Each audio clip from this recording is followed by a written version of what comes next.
Hey everybody, this is Talkative Carl coming to you live right after at least in Chicago, the trailer number 2 of Spider-Man No Way Home just dropped. So I've been waiting for at least a couple of hours to make a video about this. I thought it was supposed to be like at least a couple of hours ago when it dropped, but it's here nonetheless. I already finished watching it for like the 5th time, so I can like ascertain what's going on frame by frame, which is probably the first time I actually have to do that for a particular trailer. But I'm so hyped for this movie. Hey Daniel, I'm so hyped for this freaking movie. I just cannot stand it. And it's like it's just a month away. It's literally a month away. And it's like, oh my god, so much to talk about. And of course, if you haven't seen the trailer yet, which I don't know how if you're excited for this movie, I cannot imagine you not seen it yet. But people have been like counting down since yesterday, for this thing to drop. And I just saw it for the 5th time, and it's like, oh my god, where to start? Okay, clearly, like first and foremost, I want to address the fact that like after the last trailer, or at least especially after the What If series, people were speculating so hard that you know I know, Daniel. I was like, everybody's been hyped for this. It's like I don't even remember the last time that anybody was excited and waiting for the next trailer. They send a counting down like it's like a release of the new PS5 or something. That's how like hype it freaking was. But uh, people were speculating, oh, Doctor Strange is gonna be like it's the evil Doctor Strange and he's involved, and it's like, no, you know, because I've been telling people since the last trailer, it's like, no, Doctor Strange is just that arrogant, thinking like he can solve every problem because he's the Sorcerer Supreme. He's just known to be biting off more than he can chew sometimes, and like, he thought he can handle it. Peter, somehow from this trailer, the way is he mentions like Peter was messing around with the spell he was trying to weave, and because of that, it it sent ripples throughout the universe that brought in these other Spider-Man villains who have died at the hands of their Spider-Man, and like that's the thing, because like you mentioned, he even said Doctor Strange even said in the trailer, it's like they have died fighting Spider-Man. And okay, if they died, how did you bring them? Like, how would they even be brought in? If anything, they'd be brought in as corpses or something like that. But that's the thing. Like, Green Goblin, for example, who's very prominent in this one, and it's like, it's William the freaking Dafoe. I'm so excited, it's William Dafoe. Oh god, I was like, please don't Ralph Boner this crap. Don't give us like lame versions of Harry Osborn. We want legit William Dafoe because he's the freaking favorite. And it's like, he got like a little epic line towards the end, talking about like you're trying to have everything that you want, but the world's making you choose. Kind of says, I mean, wonder, he's probably referring to the fact that he want people to forget he's Spider-Man, so he can have like kind of like a quiet, build a superhero unencumbered. Because right now, like his world is like being turned upside down. That everybody knows he's like Spider-Man, and a lot of people always, I've heard people commenting that, hey, scrolls exist, so get a scroll to impersonate you, and while you're Spider-Man, so that way people can like, avoid this whole situation. I don't know if they'll address that kind of thing, but that is something. I'm not going to lie, that is something that, well, I don't even know even Peter Parker even knew scrolls is a thing. But and Nick Fury is way up in on like a sword working with Captain Marvel and like the scrolls and everything like that. So he cannot help. But you'll think he's still monitoring Earth and see what's going on. I was like, oh yeah, because I did not believe, because like it was like a few days ago when I heard the rumor that Sandman and the Lizard is going to come in too, and at that moment, because prior to that knowledge, I was, you know, I was on in this, that circle of people who said like, because people have been talking like, oh, there's too many people in this 2 hour and a half film, and I was like, you don't know what you're talking about, kind of thing. But as soon as they announced Sandman, or at least rumored that Sandman and Lizard is going to be in there, that was when it's like, okay, cool. But I think that's my cutoff point. Okay, you can't bring anybody else in because like they're not. And I was telling my coworkers this, like obviously half of them could probably be a little bit more prominent. Like Doc Ock, obviously he's gonna be like a little, according to the trailer, he's obviously gonna have like a key role in this. But Jamie Foxx Electro is prominent, and he's not blue. Which, if you watch my Amazing Spider-Man 2 spoiler review, and how I mentioned they chose to make him blue because the ultimate version of the Electro is blue, like blue electricity, and they going with the standard 616 modern version of Electro, and he's got the green and yellow going on, which is kind of raw. And it's like when you shot the electricity, it got the face mask thing, and it's freaking amazing. And I was like, hell yeah, that's brilliant. Cause like it would look dopey if he has like an actual mask and got like little lightning, little flaps on the face. That would kind of look kind of dopey.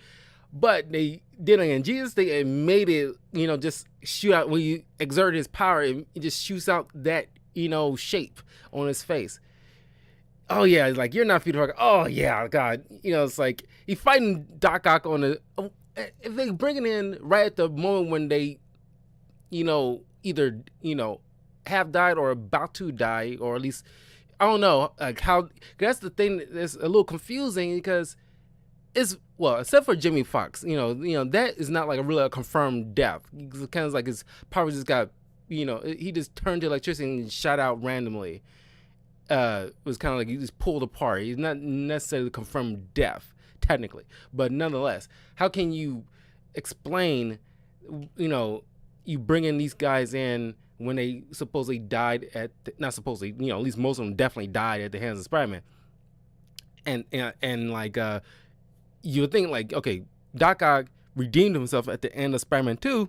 He ended up drowning, trying to sink that that energy thing that he built, and he's in a fighting. Maybe he's fighting this Peter Parker because like, maybe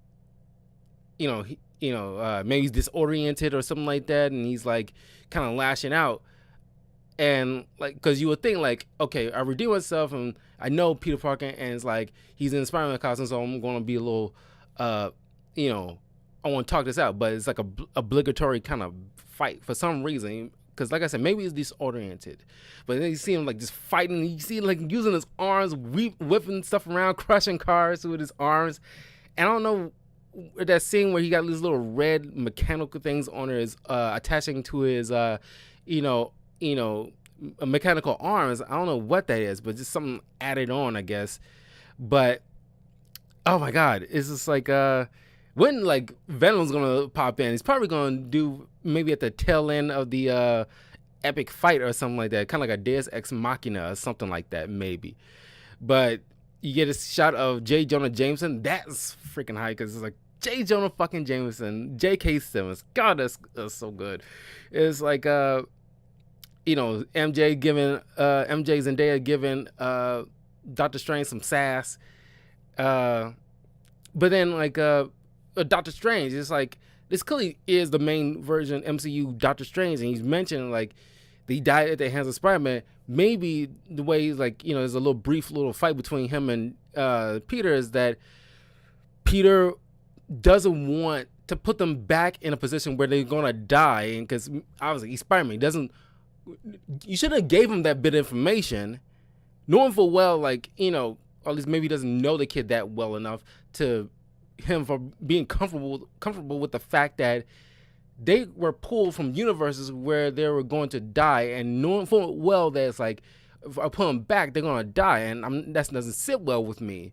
So maybe that's the fight that people were speculating. Oh, he's fighting the evil Doctor Strange from the What If series. Like, no, he's fighting our Doctor Strange because Doctor Strange wants to set everything back to status quo, and the status quo will be, unfortunately, given that he's a doctor, you'd be shocked to know that he's going down this route. But he wanted, but as a Sorcerer Supreme, he needs to set, the universes in balance again.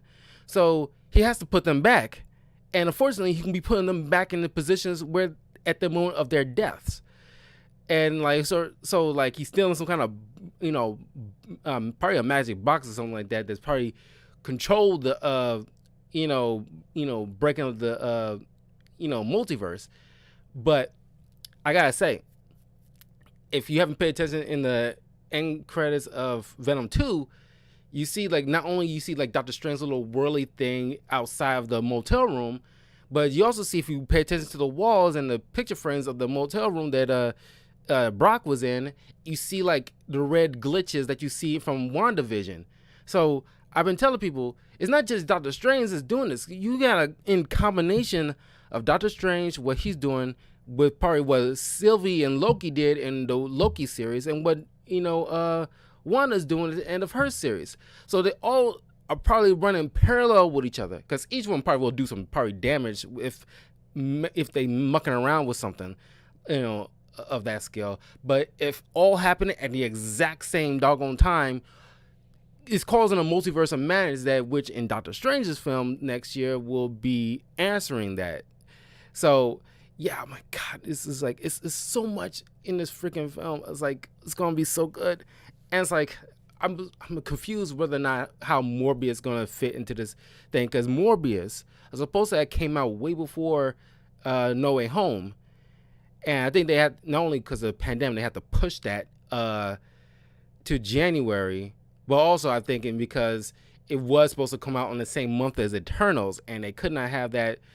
They need to make some room to breathe for both of those, so they had to leave Eternals to be in November, and push in like a week month like January for movies to have Morbius to have their little moment. But you've seen the Morbius second trailer of that thing, that they making references to like these other versions of Spider-Man and Venom, and so it's like that's gonna be confusing, because it's going to feel like it's out of order, because it's supposed to have came out before No Way Home. And because of the pandemic, obviously they can't move it back, because now it's like, okay, we're already a month away before No Way Home. So it's like, it's too late now. That's what I'm saying. It's going to feel odd. For we see Morbius, because people were down on Morbius, mostly because of, most people don't think of very highly of Jared Leto currently. Like, I honestly, like, what he did behind the scenes of Suicide Squad was weird as hell, but not punishable by death. You know what I mean? But it's like, I think plays a better vampire than he does a clown, but I'm excited for the Morbius movie. But it's going to feel like, because people are poo-pooing it now, or at least most people are poo-pooing it now. But keep in mind, they was poo-pooing the first Venom movie too, and not the sequel, but the first Venom movie. They was poo-pooing that as well, and it grossed like $1 billion. So, and it's a fun popcorn movie, like something like we would have seen like late 90s, early 2000s. It was just fun, and it's like, what the hell we know? Morbius can turn out exactly like that. So it's not, something like we can like just, just speculate and say, oh, it's gonna be trash. Like, we gonna know that firsthand without seeing the movie. So I'm willing to be open to Morbius, because Morbius, I've been reading a few Morbius things here and there, because they've been trying to put them in like recent Marvel comics. But if you remember Morbius at all, it's from the 90s Spider-Man movie, not movie, it's Spider-Man TV show, not in the 90s, and he had like a little nice arc in that, and that's where most people will remember Morbius, Michael Morbius. And so I'm curious to like see how that's going to fit in all this, because it's going to be honestly out of order, at least in my opinion. unless they reshoot something for Morbius, so that way it doesn't feel like it's out of order. But yeah, and you get to see like this obligatory uh, fall like from MJ at the end of the trailer, and it's like, okay, it's harkening back to like you know, MJ and Sam Raimi's movie at the first one, and she's falling from the bridge, and then of course Gwen Stacy and Amazing Spider-Man falling from that power, the tower in the power plant thing.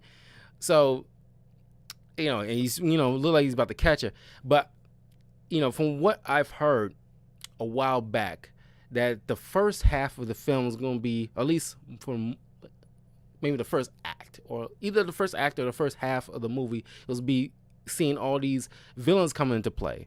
And then the second half, or maybe the third act, we will get to see, like, because people have been saying like we won't see Tobey Maguire or Andrew Garfield in this new trailer, but they probably leaving that close to the vest until you actually see the film. So that way, just like with Avengers Endgame, you didn't know all those portals or anything like that. You want that surprise, so that they're gonna leave that as their Endgame moment. I assure you, they're leaving it as an Endgame moment, because I suspect that at the end of that trailer, when you see like Doctor Strange struggling because he's saying like, I can't keep it contained, or I can't hold it, or something like that, something's coming through, and there'll be that moment where you see Tobey Maguire and Andrew Garfield going through their portals, and it'll be cool to hear like the Spider-Man theme song, either the 90s or just the classic one, Spider-Man, or something of like a remix version, like a very up-to-date thing, like you seen in like the the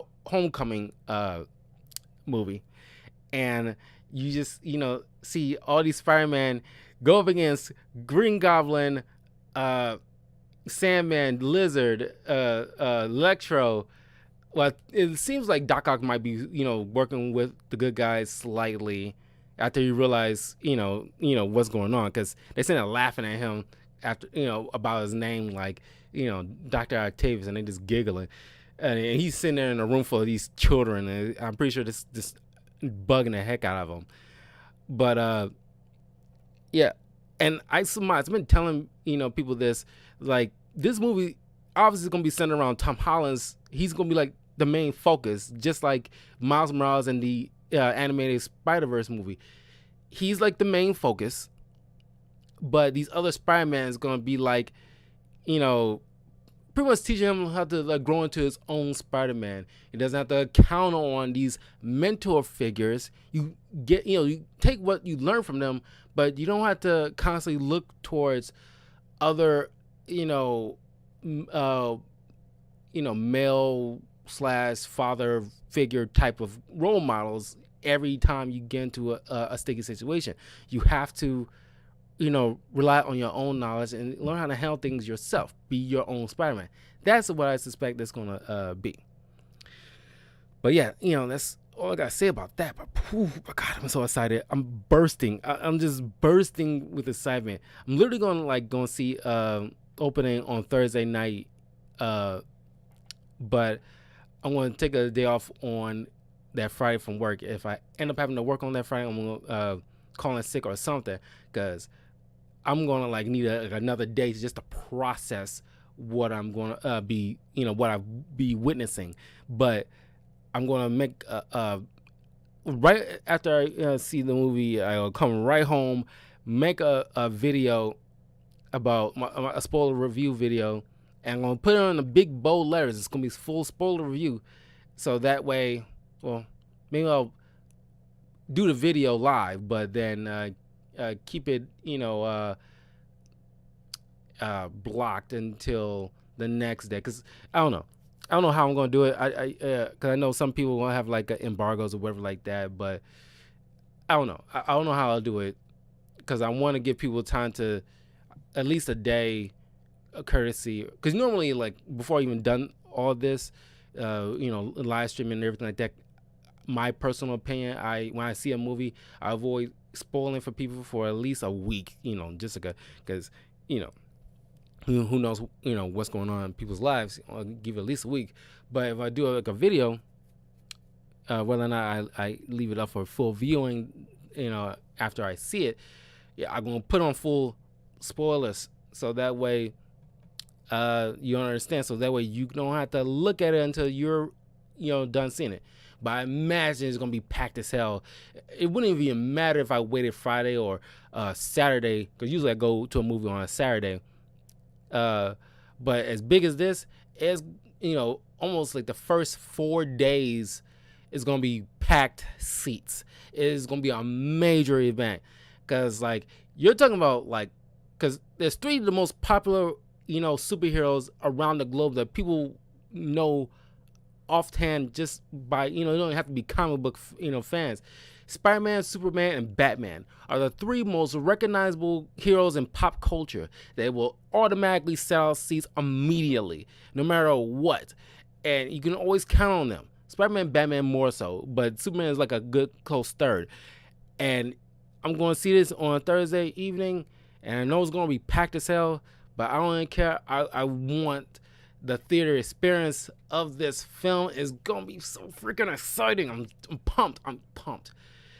But anyway, the next thing I want to talk about is it just today announced about the Video Game Awards for 2021 that's coming out next month, a week before the Spider-Man No Way Home.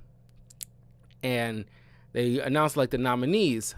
Some of these like I recognize, and for the most part, like at least a few of these I recognize. Some like I don't, and the few that I've seen, only half of them I actually played.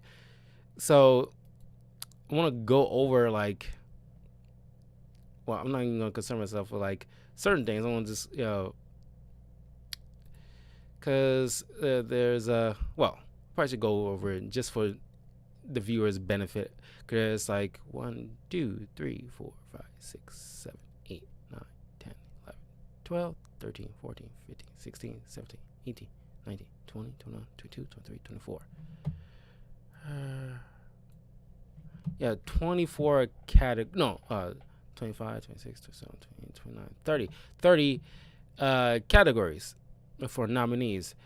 And I think most of these, honestly, I mean, I'm pretty sure it's important to some people, but like personally, I think like it's like esports stuff, like best esports team, best esports athlete, best esports coach, best esport event, best esport game. These 5, how many people really care that? I'm pretty sure there's people care, but it's like, is it worth because I feel like they is using these to pad out the time for the Game Awards. Now most people like who are in the know are probably going to say like is kind of like not like rigged or scam. Despite my feelings on last year when The Last of Us Part 2 won Game of the Year, I'm not going to say it's like rigged or like people from that studio kind of like pay anything out to get like winning or let alone being nominated. But it's just like you get to go on these websites and like cast your vote, but if ultimately it doesn't really mean much. But I thought it'd be fun just to go over these, let you hear other nominees, and give my opinions on like at least some of the stuff that I probably would care about, my opinions on those. So we'll be going through them. So here we go. Best esports events.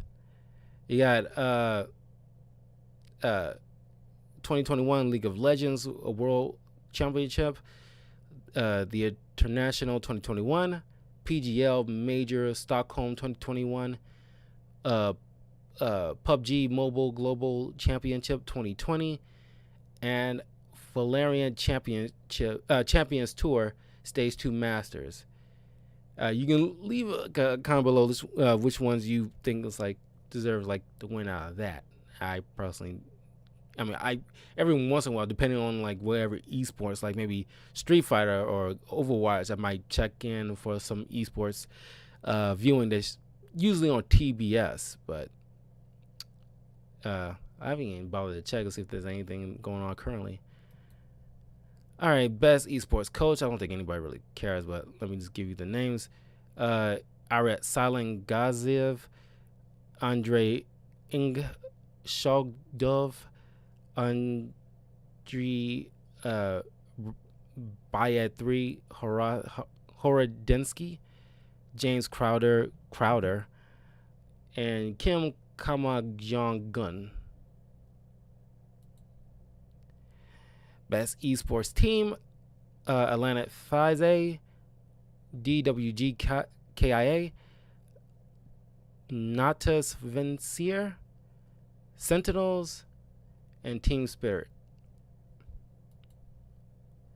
Best esports athlete, Chris Simp Lear, Hio Showmaker Sue, Magomed Collapse. Not even going to attempt the last name.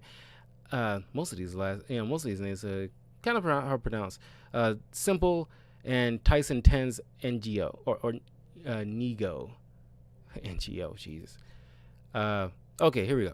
Best esports game. You got Call of Duty, just not even Vanguard, just Call of Duty in general, I guess. Counter-Strike Global Offensive, Dota 2, League of Legends, Valorant. League of Legends is definitely getting some love because of the Netflix show. I just realized it was like on like a few days ago. It's a cool like animation, and the TV show is pretty well written. Earlier today I checked out like gameplays and stuff like that. Was curious to see how like that looks, but I don't know. It kind of I think that's where like that Pokemon Unite got their ideas from.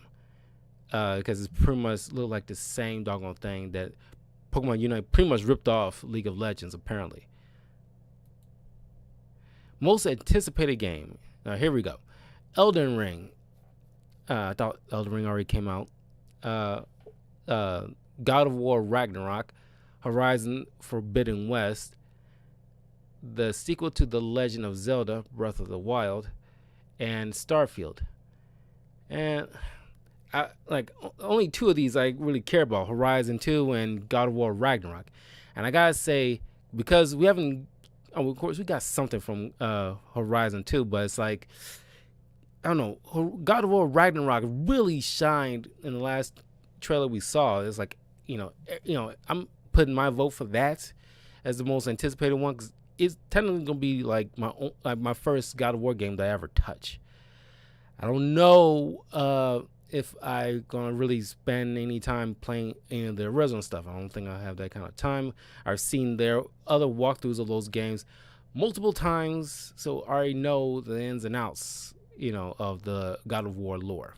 But I think Ragnarok is definitely gonna be my most anticipated. Second only to, Horizon's, second to that. Best debut indie. The Artful Escape, Forbidden City, Kena, Bridge of Spirits, Sable, and Wilhelm. And only recognize Kenya from like the what was it? Honest trailers of that game, or was it Gaming Sense? One of the two. But I only recognize Kenya, to be honest. I haven't played it, but it was the only one that I actually recognized. It's not like what was that game? Hades. Not like Hades when it's like everywhere. And I played Hades, and I think that was the best indie game I played in a long time. Till this day, it's pretty damn good. Usually that game mechanic I'm not really a fan of, but somehow Hades made me, it only works for me when it comes to Hades. Other times I really don't care for it, but something about Hades makes me like I don't even care about getting to the end, which is weird. It's like I don't care about completing it. It's kind of like the way I play Overwatch or Yu-Gi-Oh! Legacy of the Duelist. I just want to play around, Content Creator of the Year.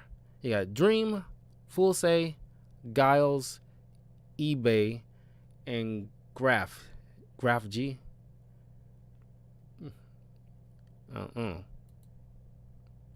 Best multiplayer, Back for Blood, Knockout City, It Takes Two, Monster Hunter Rise, New World, and Wilhelm. And only recognize Monster Hunter, and I'm pretty sure that's gonna probably win, more than likely. Everybody loves Monster Hunter, honestly. Best sports and racing. Don't really care for any sports or racing games. Haven't played a sports or racing game since I was like mid-teens. They all pretty much the same, for the most part. It's kind of like Call of Duty. They come out once every freaking year, depending on like Madden or something like that. We got F1 2021, FIFA 22, Forza Horizon 5, Hot Wheels Unleashed, and Riders Republic. I seen someone play Hot Wheels Unleashed. It kind of reminds me of a mobile game I used to have back in the day when I was a kid. I forgot what it was, but it's pretty much like like you're literally on like a Hot Wheels track, and he's like, it looks pretty dope, honestly. But I'm not sure how well it's doing financially, or at least because it's not like it's it's not like words are spreading how hot it is. It's just like I don't think it's like really rising to the level of something like God of War status. Best sim and strategy: Age of Empires 4, Evil Genius 2, Humankind, Inscription, Microsoft Flight Simulator. They still doing that? Haven't heard of. I heard of Age of Empires, but I haven't heard of anything else. All right, best family game: It Takes Two, Mario Party Superstars, Pokemon Snap, Super Mario 3D World, Bowser's Fury, and WarioWare. And I gotta say, it's gonna probably be time. I think like when you're dealing with Mario, because It Takes Two is not gonna win this nomination. It's really like gonna be like depending on how well you love Mario Party, or 3D World, or Wario, and Pokemon Snap. Those are really the kind of like any one of these four can take the win, honestly, because that's really the challenge. But this Pokemon Snap is, just like Pokemon Rangers, is probably the only two Pokemon games, and Pokemon Mystery Dungeon are the three primarily Pokemon games that I never really care for, because it's not really something that's like really get my Pokemon fix. I don't want to spend. I played a demo of Pokemon Snap when I was a little kid, the first one, and I was bored. Honestly, it's like the objective is just taking a picture of Pokemon, and that's all you do. And it's like, I never care for that. But honestly, if I had to choose, I'm pretty sure Mario Party Superstars might win this category. Best fighting game, man. I got Demon Slayer, Guilty Gear, Melty Blood, Nickelodeon All-Star Brawl, and Virtua Fighter 5. I forgot Virtua Fighter even came out. But Demon Slayer has really been getting some love all this year since that movie. I never really seen Demon Slayer before. Maybe I'll do like a spoiler review of Demon Slayer at some point, because like I don't know, it's one of those animes that I really never caught my eye, really. It looks cool, but it's like I don't know. It's like may I get surprised like I was with Death Note, because like I had like a good friend of mine recommended that to me like a few years ago, and I love that freaking anime. But I don't know. But I think Guilty Gear might win this one. Nickelodeon All-Star Brawl, I think, really trying to be the next Smash, and I think kind of slightly fell short, honestly. I haven't played it. I thought I might get it for myself, but after witnessing other people play it, just like Pokemon Unite, after checking other people play it out first just to gauge if I'm really sure that I want to get it,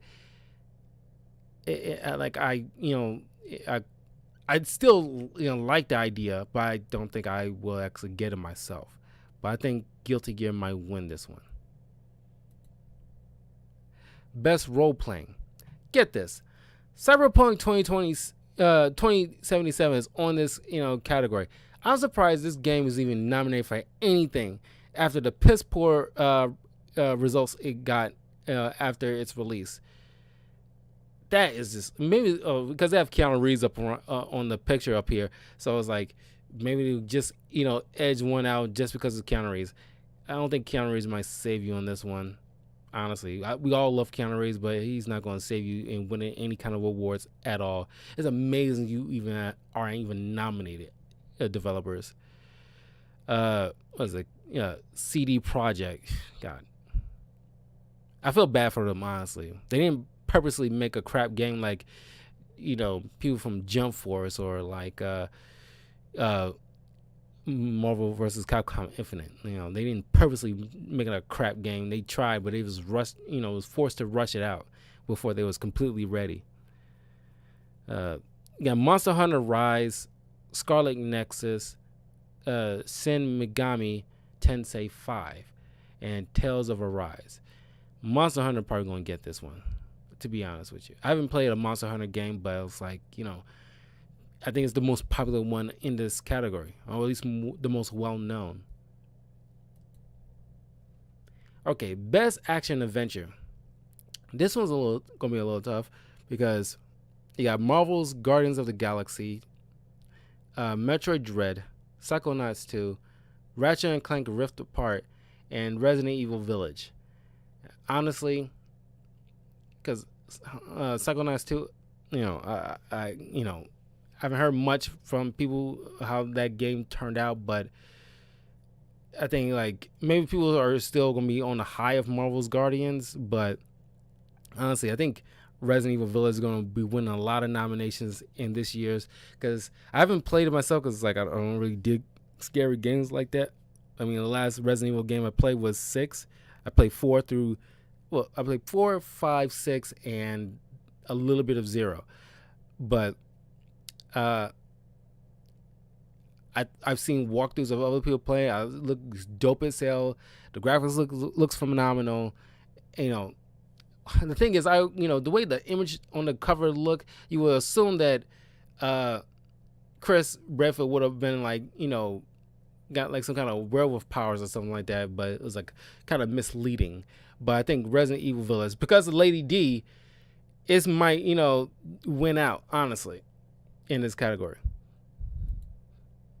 And I think like Ratchet and Clank kind of came and went. All right, Best Action Game. Back 4 Blood, Chivalry 2, Deathloop, Far Cry 6, and Returnal. Ubisoft is like, most of their games are cool, but it's like their hit and miss ratio is like a little wonky. So I'm not sure how people are looking, favorably on. I don't know if anybody's looking on Far Cry 6 favorably at all, but I heard good things from Deathloop and Returnal. But it's been a lot of games that's doing this whole looping, like, kind of like, Groundhog's Day kind of situation lately in these games. I'm not sure what about, Groundhog Day type of reliving your, day over and over again is appealing lately.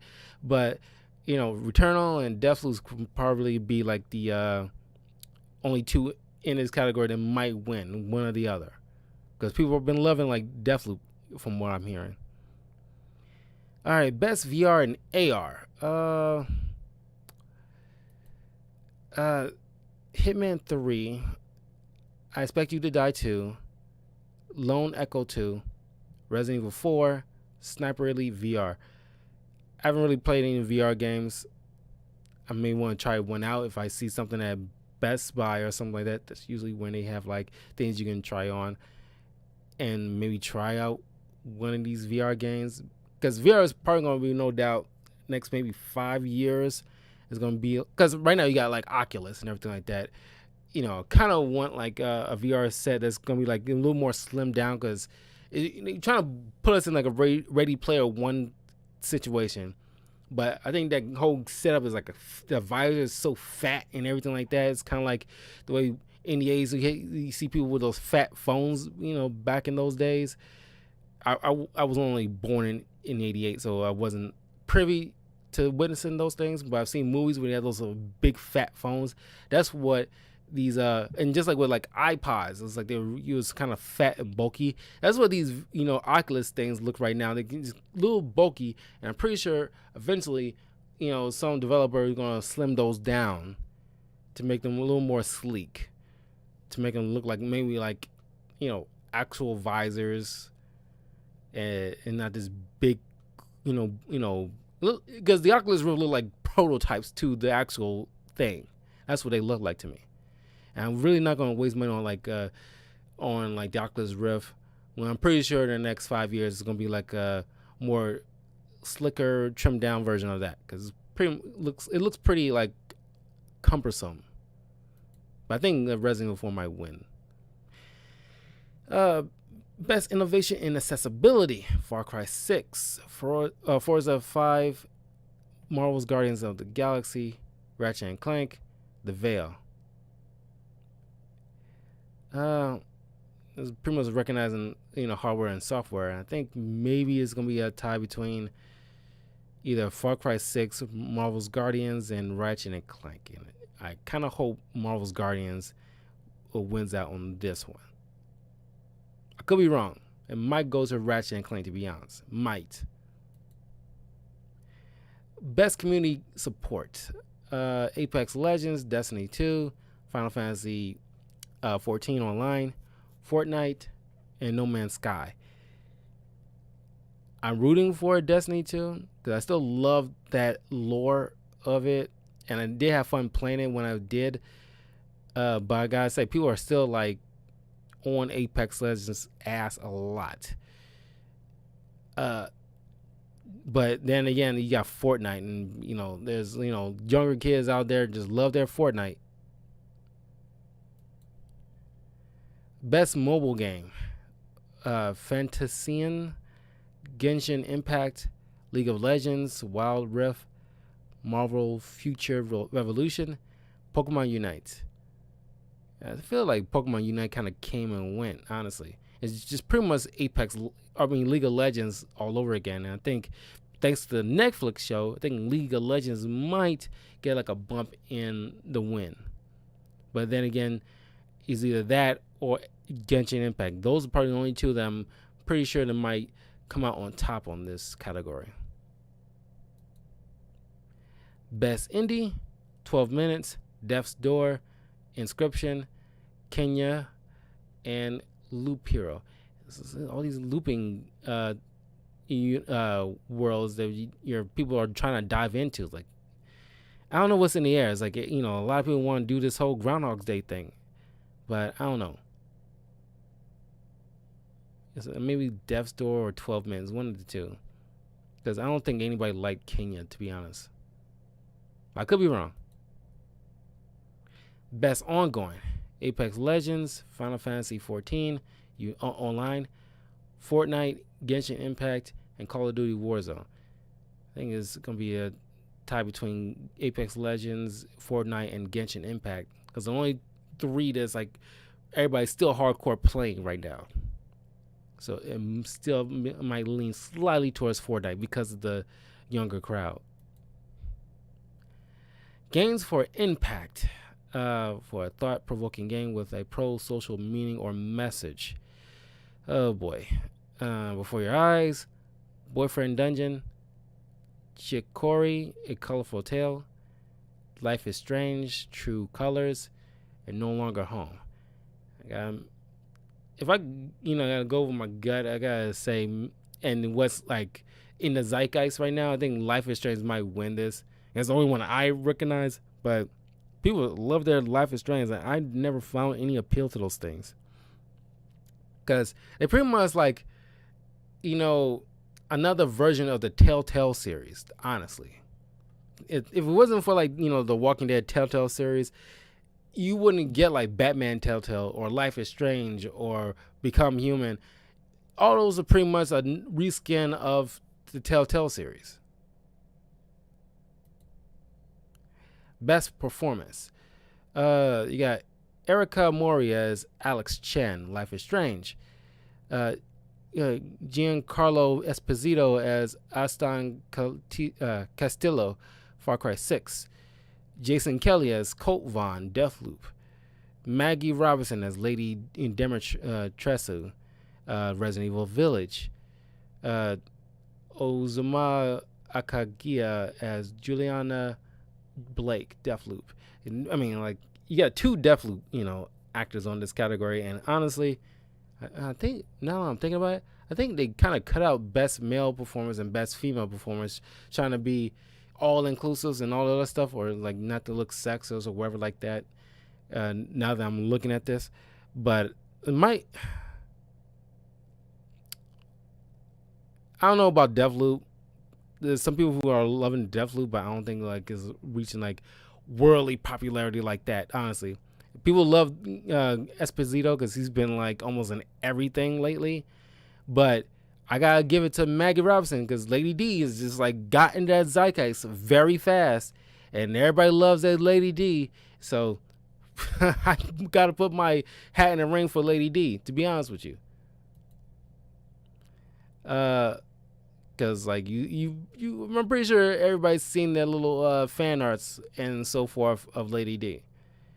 Best audio design, Deathloop, Forza Horizon 5, Ratchet and Clank, Resident Evil Village, Returnal.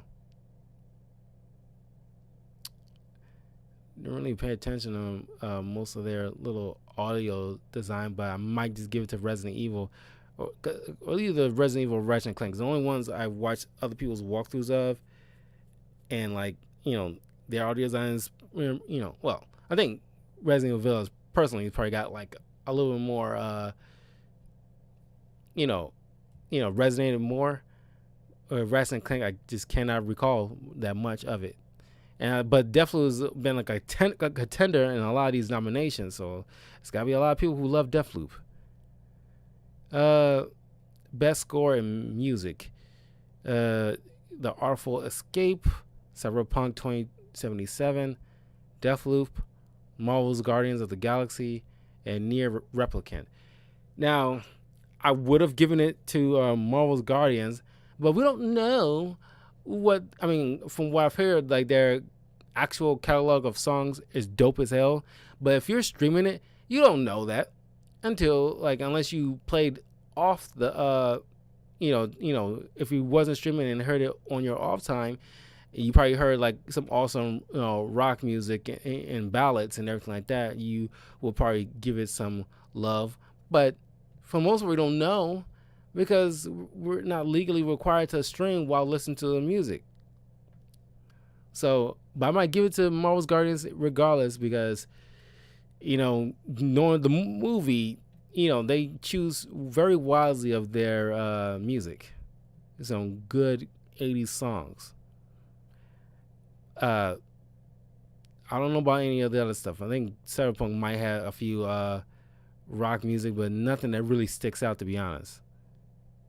But I think Artful Escape is, built around like some rock musicians, making their indie game or whatever like that. But yeah, I'll give it to Guardians.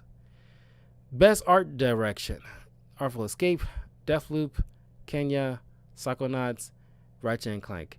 I honestly don't know. Either I don't care or I never play any of these games.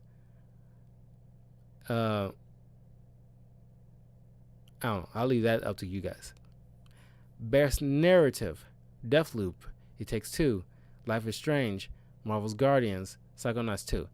See, Deathloop is not the only game that's been like doing like a lot of Groundhog's Day. So would you give it like a best narrative if it's, well, I was about to say, would you give it a best narrative if they're doing the exact same thing? But that's just the mechanics. It doesn't really mean the narrative.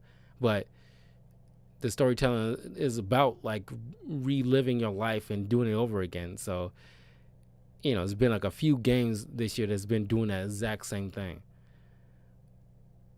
And it might go to Life is Strange if I'm being perfectly honest. Because as much as I love Guardians of the Galaxy, I don't know, the game, the narrative isn't reaching like heights of of the talks behind the water cooler kind of situation.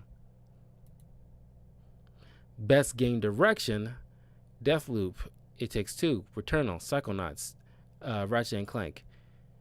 This might go to the Deathloop, to be honest with you, or Returnal. It's like Deathloop or Returnal, because people, from what I hear, Returnal is like fun, but I don't know. It's like one of those games that's like you leave, you die, your stuff is left behind, you gotta go pick it up. I hate that kind of mechanic. And then you got Game of the Year: Deathloop, It Takes Two. So It Takes Two's being so popular. I don't know what's that about. Metroid Dread, Psychonauts 2, Ratchet and Clank, and Resident Evil Village. I'm all in for Resident Evil Village to be Game of the Year, to be honest with you. Even though I didn't play it, I did enjoy like the story of it. It looks dope as hell, and it's definitely like a step up from the last Resident Evil game. Even though people love Resident Evil 7, this took it a whole nother level, especially its characters. But yeah, that is my thoughts on the at least my predictions of what I can give of predictions. That's what my thoughts are about what I expect to win Game of the Year. Some of these I might be wrong on, but more than likely it won't aggravate me like last year's did with the whole Naughty Dog's Last of Us circle jerk that's been going around. But yeah, I think like Resident Evil Village might win Game of the Year, to be honest with you, because that looks pretty dope. And it's like it's not something like people really like, because they told me like they won Game of the Year last year because it caused the word to go around because it was so divisive. No, it's not necessarily a good thing. I did like a video earlier this year, requested by Daniel himself, about like the best deaths in video games and their meaning. Check that video out on the channel if you want to hear my overall thoughts. But like you've seen good games before, and like overall they're good because like shouldn't be divisive. There should be like half people like and half don't, or at least question the narrative or gameplay or like the game mechanics at all. Resident Evil Village looks like a game that honestly checked all the marks of best, a great narrative, great characters, great graphics, great mechanics. All of those things like roll into one. Nobody can question. But there's plenty of stuff to question about The Last of Us Part 2. So like that's just my viewpoints on the subject. But like I said, if you want to hear my overall thoughts about my opinions on like how deaths in game and all the stuff, and my viewpoint on The Last of Us Part 2 being winning Game of the Year last year, you can check that video out on the channel. And speaking of which, if you like this video of my thoughts about the Spider-Man No Way Home trailer and my predictions on the video game awards, please leave a like, comment, subscribe, all that good stuff to Talkative Carl on YouTube, Twitch, and Twitter. The links are in the description if you want to further support my channels on those various links. And let me know what your thoughts are about like the Spider-Man 3 trailer, like Daniel did, and let me know what you thought about, or at least hope to win the Game of the Year this year. As a matter of fact, probably at some point for another discussion video, I want to, out of all the games that I played this year, right after I get Halo Infinite, I want to do like a video about all the games that I played this year and which ones that I thought was like a big standout for me, like the new ones that I played this year. What was the standout for me, and then give my overall opinions on those. And look forward to that. So yeah, I'll see you guys next time. Pretty sure tomorrow I will be doing a couple of spoiler review videos for some Christmas movies, like one Hallmark and one Lifetime Christmas direct to cable movies, and let you know my thoughts on those. And yeah, I'll see you guys next time. Peace.